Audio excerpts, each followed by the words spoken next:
Au nom du Père et du Fils et du Saint-Esprit. Évangile de Jésus-Christ selon saint Matthieu. En ce temps-là, laissant les foules, Jésus vint à la maison. Ses disciples s'approchaient et lui dirent: Explique-nous clairement la parabole de l'ivraie dans les champs. Il leur dit: Celui qui sème le bon grain, c'est le Fils de l'homme. Le champ, c'est le monde. Le bon grain, ce sont les fils du royaume. L'ivraie, ce sont les fils du mauvais. L'ennemi qui l'a semé, c'est le diable. La moisson, c'est la fin du monde. Les moissonneurs, ce sont les anges. De même que l'on enlève l'ivraie pour la jeter au feu, ainsi en sera-t-il à la fin du monde. Le Fils de l'homme enverra ses anges et ils enlèveront de son royaume toutes les causes de chute et ceux qui font le mal.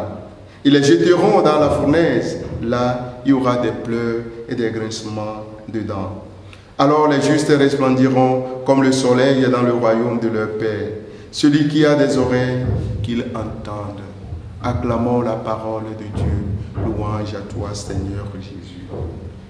Bien-aimé de Dieu, le royaume du Seigneur, bien évidemment, sera établi par la soudaine arrivée du Fils de l'homme, qui viendra sans doute dans sa puissance et dans sa gloire juger et détruire les autorités apostates, les dictateurs, les mafieux et tous ceux qui sèment la mort dans le monde.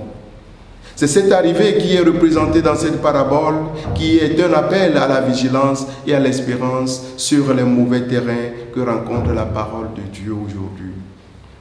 Bien-aimés de Dieu, Jésus hier, après avoir montré à ses apôtres que qui veut la gloire doit passer nécessairement par la croix, ne se réserve en ce jour qu'à prédire les afflictions qui seront réservées aux méchants et la joie aux justes dans la gloire du Père Céleste.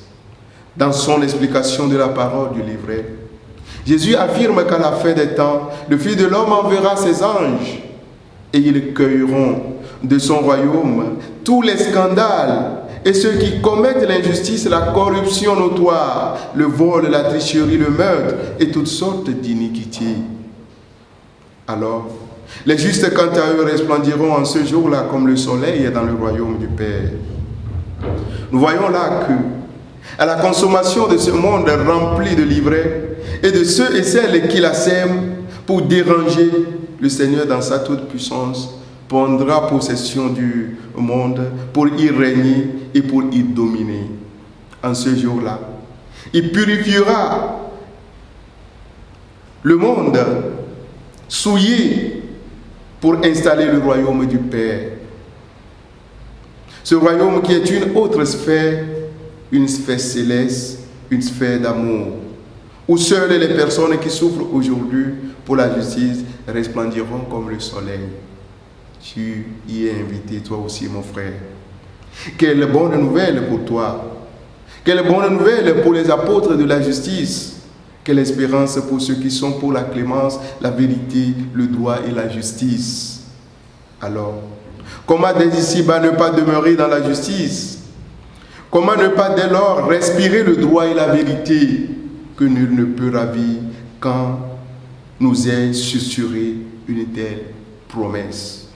Mon frère, ma soeur, l'heure vient et elle se hâte où ces belles paroles du Maître seront pleines d'une glorieuse actualité dans notre monde. Et si tu veux bien contempler cette félicité céleste, que seul le Fils de l'homme présidera dans la justice, mieux vaut être ce bon grain dont parle le Fils de l'homme. Donne ta vie à Dieu.